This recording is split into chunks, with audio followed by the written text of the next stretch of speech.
अगर आप इंग्लिश बोलना चाहते हैं, अगर आप अपनी स्पोकन इंग्लिश को कॉन्फिडेंट बनाना चाहते हैं, फ्लुएंट बनाना चाहते हैं, नेचुरल बनाना चाहते हैं, तो क्या आपको लगता है कि आप बिना प्रेपोजिशंस के इंग्लिश को नेचुरल बना सकते हैं? क्या आपको लगता है कि फ्लुएंट इंग्लिश बोलने के लिए प्रेपोजिशन का यूज़ सही तरीके से आना बहुत ज़रूरी है? अगर आपको ऐसा लगता है और आपको लगता है कि जब हम बोलते हैं, इंग्लिश बोलने की कोशिश करते हैं, तो प्रेपोजिशंस हमेशा हमको एक रुकावट पैदा करती हैं। अगर इस रुकावट को आप दूर करना चाहते हैं, प्रेपोजिशंस अगर आप डिटेल में समझना चाहते हैं, तो आप मेरे चैनल को जॉइन कर सकते हैं। आप मुझे बता सकते हैं किस प्रेपोजिशंस में आपको दिक्कत है, किस प्रेपोजिशंस को डिटेल में पढ़ाना है। मेरा नाम संजय गौतम है और मैं इंग्लिश और मैथ इस चैनल पे पढ़ाता हूँ। अगर आपको मेरी वीडियो अच्छी लगती है तो आप मेरे चैनल को ज्वाइन कर सकते हैं और प्रेपोजिशंस सीखना चाहते हैं तो अभी मैं प्रेपोजिशंस की क्लासेस और वीडियो बना रहा हूँ। तो 2 प्रेपोजिशंस मैं लेके आया हूँ जो कि फ्रॉम और टू है। ये बहुत नॉर्मल प्रेपोजिशंस हैं जो अक्सर आपने देखी होंगी जब भी आप इंग्लिश पढ़ते हो, तब आपने देखी होंगी जब आप इंग्लिश की वीडियोस सुनते हो या किसी के मुंह से इंग्लिश सुनते हो, तो आपने प्रेपोजिशंस ये ज़्यादातर यूज़ होती हुई देखी होंगी। ये जो प्रेपोजिशंस है ना, बेसिकली ये डायरेक्शन को शो करती हैं। किसको शो करती हैं? डायरेक्शन। किसको शो करती हैं? डायरेक्शन को शो करती हैं। जैसे दो ही डायरेक्शन, जैसे कि मान लो उधर कोई चीज जा रही है, उधर को एरो है, तो क्या लगाना है आपको? टू लगाना है। और अगर इधर को एरो है तो क्या लगाना है? फ्रॉम लगाना है। मतलब कोई चीज अपनी तरफ आ रही है तो क्या लगाओगे? फ्रॉम। और किसी की तरफ जा रही है तो क्या लगाओगे? टू। ठीक है, सबसे पहले सबसे मेन तो यही समझना होता है। सबसे मेन क्या होता है? यही समझना होता है। ये चीज क्या हो सकती है? ऊपर से भी आ सकती है, ऊपर से इधर की ओर आ रही है फ्रॉम, और अगर ये ऊपर की तरफ जा रही है तो टू। मेरी बात समझना बस। हमसे दूर जा रही है किसी डायरेक्शन में कोई चीज तो आप टू लगाओ, और कहीं से कोई चीज हमारे पास आ रही है डायरेक्शन में तो क्या लगाओगे? फ्रॉम लगाओगे। जैसे मैं बाजार से आ रहा हूं, मैं बाजार से आ रहा हूं तो I am coming from market. लेकिन अगर मैं ये लिखूं कि मैं बाजार जा रहा हूं, तो क्या लिखोगे? I am going to market. मतलब कहीं की तरफ की दिशा दिशा दिखानी है तो टू लगाओगे, कहीं से आने की अगर डायरेक्शन बतानी है तो क्या लगाओगे? फ्रॉम लगाओगे। ये सबसे बेसिक यूज है इसका। फ्रॉम तो सिर्फ डायरेक्शन अपनी तरफ के लिए ही लगता है, लेकिन टू के और भी यूजेस होते हैं। डायरेक्शन के लिए तो होता ही होता है, डायरेक्शन के लिए होता ही होता है, और भी इसके यूजेस होते हैं। और यूजेस क्या हो सकते हैं? जैसे मान लो आप कोई चीज किसी को दे रहे हो, आप किसी चीज को कोई चीज दे रहे हो, जैसे कि मैं अपने भाई को गिफ्ट दे रहा हूं। क्या दे रहा हूं? गिफ्ट। गिफ्ट को क्या बोलते हैं? उपहार। उपहार दे रहा हूं। मैं अपने भाई को क्या दे रहा हूं? गिफ्ट। तो डायरेक्शन कहां चली गई? भाई की तरफ। तो क्या लगाओगे? I am giving a gift to my brother. मेरी बात समझ में आई आपको? I am giving a gift to my brother. तो आपके देखो डायरेक्शन तो उधर ही की तरफ है ना, डायरेक्शन क्या है, उधर ही की तरफ है। मैं कोई कोई उपहार देना, कोई चीज देना, कोई किताब देना, कुछ भी देना आप लगा सकते हो, ठीक है। इस तरीके से, या इस सेंटेंस को आप ये भी लिख सकते हो कि मैं अपने भाई को टू ना लगाना चाहूँ, मत लगाओ टू, तो आप ऐसे भी लिख सकते हो, आई am giving my brother a gift. आप इस तरीके से भी इसको लिख सकते हो, कोई प्रॉब्लम नहीं है। टू का यूज अगर लगाना है तो लगा लो, नहीं लगाना है तो मत लगाओ, ठीक है। तो टू का यूज लगाना है तो लगा सकते हो, नहीं लगाना है तो नहीं लगा सकते हो। लेकिन अगर कोई चीज आप दिख रही है कि उधर की डायरेक्शन है, उधर की डायरेक्शन है, तो आपको टू लगाना पड़ेगा, ठीक है। जैसे मान लो एक सेंटेंस में लिखता हूं कि वह मेरे प्रति बहुत दयालु है।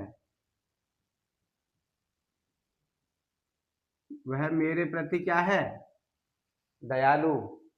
मेरे प्रति मतलब दयालु है, तो क्या लगाओगे, डायरेक्शन कैसी है, मतलब ही इज, उसकी तरफ से देखो, वो तो मेरी तरफ क्या है, दयालु है ना, तो ही इज वेरी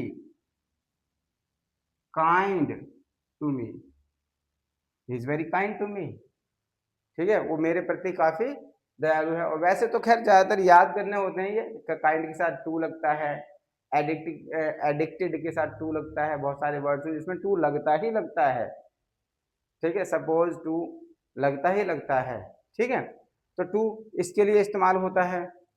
अब आप मान लो हम ये बोलते हैं कि भाई फ्रॉम और टू का इस्तेमाल एक साथ करते हैं, कभी कभी क्या होता है फ्रॉम और टू का एक साथ यूज किया जाता है, वो कैसे होता है, ठीक है।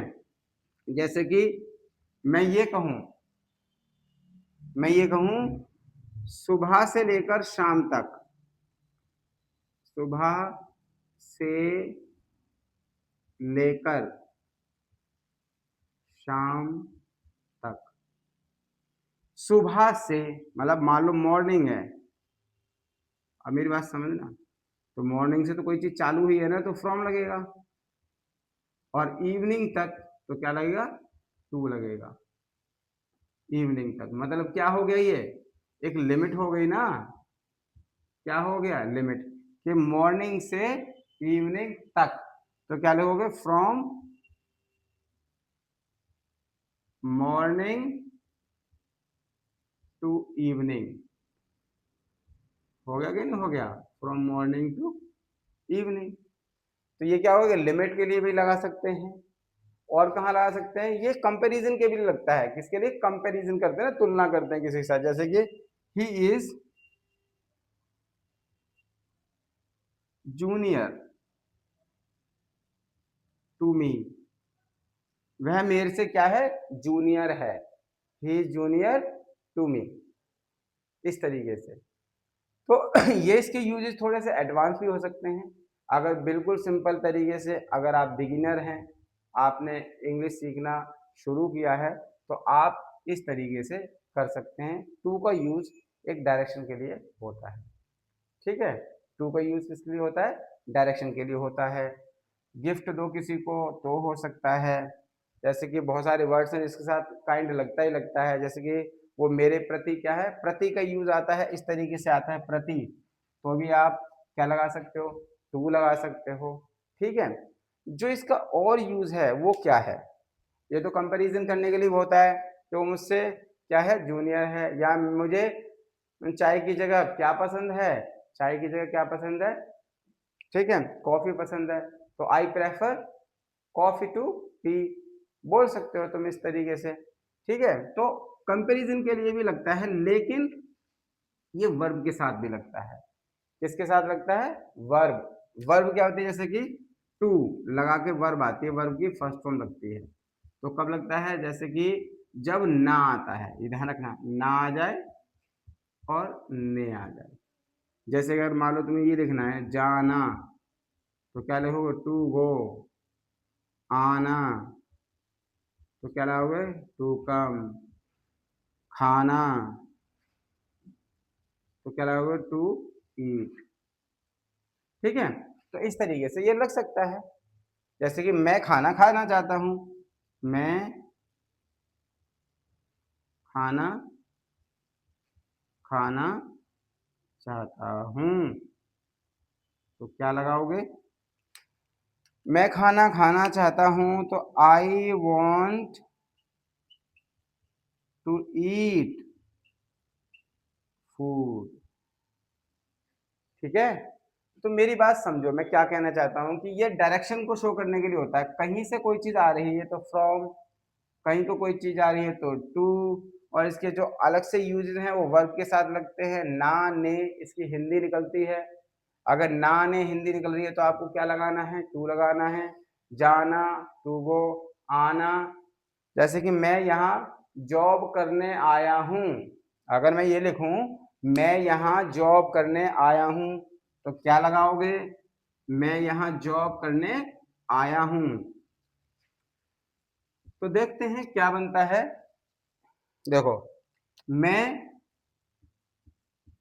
यहाँ नौकरी करने आया हूँ, नौकरी करने आया हूँ, तो I have come here to, I have come here to do a job, I have come here to do a job. ठीक है, मैं तुम्हारी सहायता करने आया हूँ, मैं तुम्हारी सहायता करने आया हूँ, तो I have come to help you. तो इस तरीके से टू के बहुत सारे यूजेस हैं। अभी आपको क्या ये यूज सीखना है, सिर्फ डायरेक्शन का, और ये सीखना है। ठीक है, जो कंपैरिजन किया जाता है या ये सभी चीज़ें की जाती हैं ये एडवांस में आते हैं। ये जब आप बेसिक सीखोगे, अगर शुरुआत में सीखोगे तो आप इतना ही सीख लो, उसके बाद एडवांस में यूजेस होते हैं इनके, उनको भी सिखाया जाएगा। ठीक है, पहले इस चीज़ को आप सीख लो। तो अगर और भी प्रेपोजिशंस आपको समझनी है और आपको लगता है कि मैं सही तरीके से चीज़ों को समझाता हूँ, तो आप मुझे कमेंट में लिख सकते हो। कोई भी प्रेपोजिशन समझनी है, इंग्लिश का कोई सा भी कॉन्सेप्ट आपको समझना है, आप चाहते हो किस कॉन्सेप्ट के ऊपर मैं वीडियो बनाऊं, तो आप मुझे कमेंट कर सकते हो।